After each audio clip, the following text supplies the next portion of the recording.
it's Lisa, the Catholic Marathon Mom. Welcome back. At the end of this video, I'll tell you a story about my latest Take Up and Read book.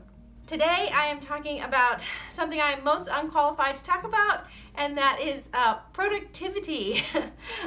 If anyone struggles wondering the best way to be productive, it is me. Today, we are studying chapter 9 of this book, The Handbook for Catholic Moms by Lisa Hendy. I am so glad to be part of this summer collaboration started by Heather at A Catholic Mom's Life. There's a bunch of other YouTubers who are part of this collab. Please, when you're done with this video, check out the other videos in this playlist, and I will link their channels in the description box below. This chapter is not about multitasking. This chapter is about being productive, and she goes as far as to say being a Catholic productive mom, functioning really well in the home, making things work great for our kids, for our husband, this wonderful time for ourselves to grow, and doing this all wrapped up in a beautiful bow of Catholicism.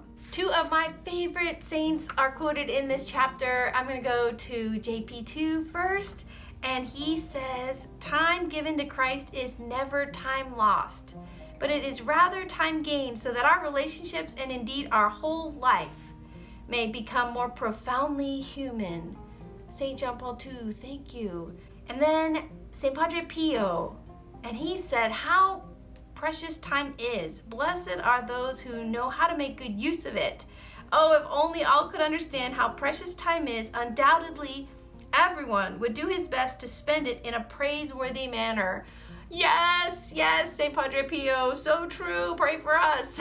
She touched on 3 things that she sees fall away when she's trying to be the most productive. Those 3 things that get pushed to the wayside in her life are the exact same in my life. First was prayer, the second one was eating healthful foods, and the third is exercising. I would have to agree. Well, maybe the first one isn't quite so much because I feel like I cling to the Lord, especially in those hardest times. Definitely the eating healthful food and definitely the exercising go right out the window when I know that my kids need to be in certain place or that there's other situations or things that need my attention. I love how she touched on it. She said they seem like personal and selfish things. Man, perfectly. That's exactly what goes through my mind every single time. Does that go through your mind too? I feel like those things are for me only, and so we just say, forget it. Maybe tomorrow. I'll hope for tomorrow. I'll grab a banana on my way out in the car. I'll take half of that tortilla that's left over. Oh, those crusts on my kids' peanut butter and jelly, I'll just grab them. Boom, let's go. We got to get out. We got to get to the lesson. Whoa, that is awful. And then I end up feeling awful. I end up with a headache, whatnot. You know, gosh, this is every single time I go to that, I end up paying for it every time.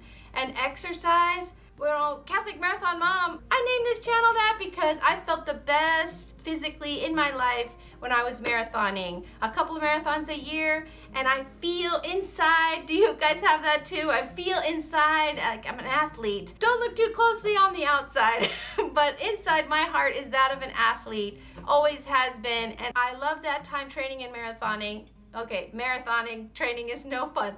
Marathoning, and I look forward to my next marathon in October. I hope you follow along with me on that journey. But yeah, so the exercising goes out the window too. What I finally figured out, and it's taken me my whole adult life to figure this out, but I can definitely get up early in the morning and be productive and all those things and add in that healthy eating because I can plan because I got up early. The number one way that I have found productivity, and I don't do it every day, I admit, is getting up early. But for me, who loves sleep, who I really think physically I might have some issue that I must sleep, I have to go to bed early. And that has been a huge challenge for me. I have young adult sons now. Those guys like to start talking right around midnight. And I want to listen. I want to hear what they have to share. Even if I don't have an answer or I don't know what a choice should be, I want to hear what they have to ask and say. I want to hear their hearts. So that puts me to bed like crazy late, which gets me going really slow and awful in the morning. And guess what? Then my rest of my day trickles out awful. But That's my own choice. So those things do happen, but they don't happen every day. So the big priority for me is to start changing my evenings so that I get to bed earlier. My husband used to watch the 11 o'clock news, and so I would stay up with him to watch the 11 o'clock news.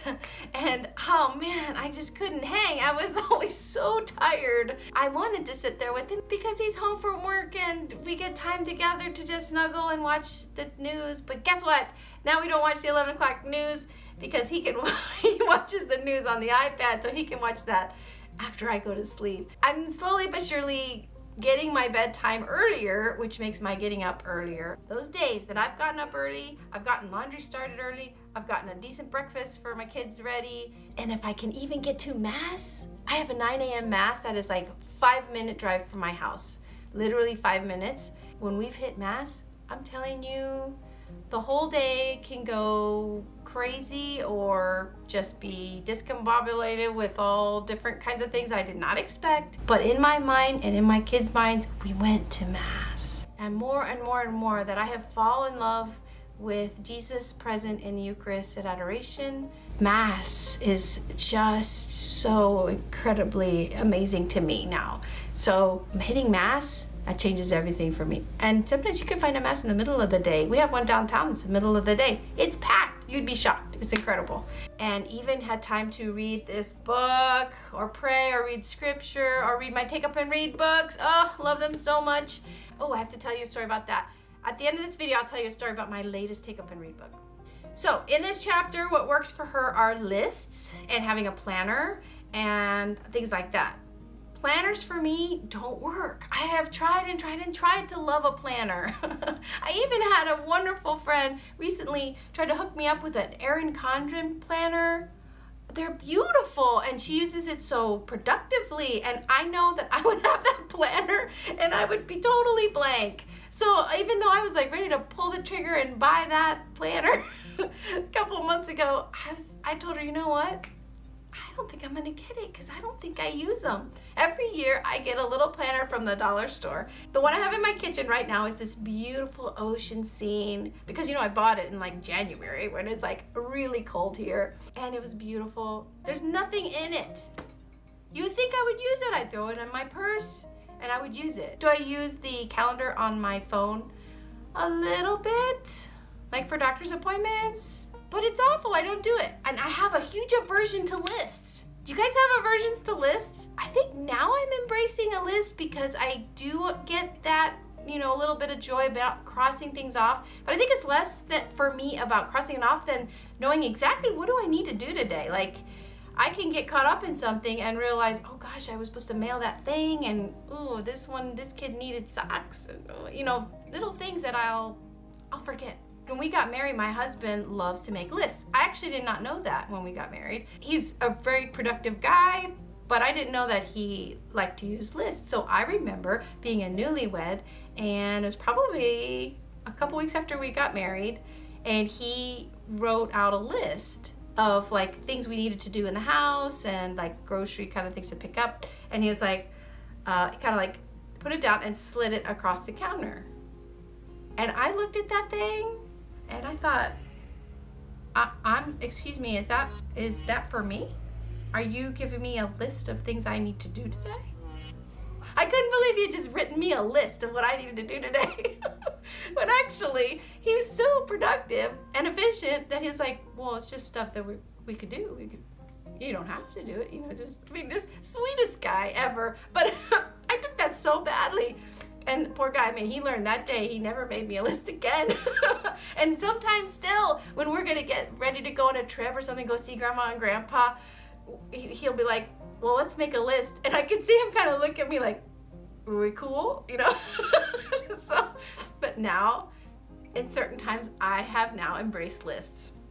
Yay, lists. In the book, Lisa Handy talks about that her favorite calendar to have up on the wall, just so that everybody in the family can see it and know, like, hey, we are all busy on Saturday, or oh yeah, Tuesday nights we do this, or Thursday we babysit, or whatever, was the calendar that she got from her like Catholic mortuary, whatever. So I was reading in the book, and it was like, oh, from our Catholic, and I was thinking, oh, me too, that's my favorite one. Our Catholic church, we get one every year, and it has all the liturgical seasons on there. It has a lot of saints' days on there, and I love that because then I can be like, hey guys, it's St. Anthony's Day, and we can back up and say a novena or whatever, right, day-wise. And I kept reading it and it said, from our Catholic mortuary. And I was like, oh, a little bit different. But yeah, I get it. Me too. I love it too. The author also talks about, hey, is there a patron saint of productivity? And she joked about how some people responded to her saying, oh yeah, Padre Pio, because you know, that whole like bilocating thing. Yeah, I wish I could do that. I don't know if I wish I could do that because I think I'd have to do a ton more. I don't know. I think what's on my plate is a lot and good. It's good for me now. But she does talk about Saint Gianna Beretta Molla. And I love this saint. She was a rock star. The way the Vatican website describes her is that with the simplicity of equilibrium, she harmonized the demands of mother, wife, doctor, and her passion for life. This is something that Saint Gianna said. She said, the secret of happiness is to live moment by moment and to thank God for all that He in His goodness sends to us day after day. All. Like even the crummy stuff that happens that we end up learning from. So I'm encouraged from this chapter. I'm going to take baby steps to try to increase my productivity, with the number one step being getting myself to bed earlier so that I can get up earlier and have more productivity. When I can get some of the have to get done's done, then I have in my mind and my heart more time to be way more attentive to kids, way more time, especially now in the summer when they're like, hey, I want to go to the pool, or hey, can you throw frisbee with me? I don't have to think of that or see it as a, yeah, let's do that, or but in a minute. I just want to make more time really to love them and be present with them. So yeah, so if you would check out the other YouTubers in the short playlist that I have for you, you can see their reflections on this as well. God bless. And for you that stay for the end, I have a treat. Hang on. Okay, so this is what I want to show you. Look at this. In my other video about supermoms, I talked about some supermoms that I know, and I saw one of them yesterday. We went over to their house and all their kids were there and my kids, and we had a wonderful evening. We were out in the country and it was so amazing. We were even by the fire, and the local campground near them, they shot off fireworks for 4th of July. We had like our own personal viewing. It was amazing. So what I was talking about with supermoms was that they have this incredible way to not only take care of their large families with different challenges, but they also do life full of grace. Here I am with our friends. We're sitting around. The kids are having a ball, all kinds of activities in the yard. And she looks at me and she says, what are you going to do for self-care this week? And I just stared at her. I said, I don't know. Let me think about that. What a lame answer. Anyway, so later she asked me again, and I said, you know what? I think I'm going to run this week. I'm going to run. I am training. I'm going to definitely make it a priority, and I'm going to run. It got to the end of the night, everybody's super tired and sweaty, and we're packing up kids and we're walking out the door, and she says, wait, I ordered these and I want you to have this. And look what she gave me. I don't have this one. This is a take up and read book. It's called Stories of Grace, and I was so grateful, and this is what I'm gonna do then. This is what I'm gonna do this week. I'm so happy. It's so great of her to do that. So yeah, Supermom strikes again. I'm just so grateful. Hey, if you've read this, let me know. Do you like it? And maybe we can do something where we can do a book reading of one of these books. Would you guys be interested? Let me know in the comments below. Okay, God bless. Bye.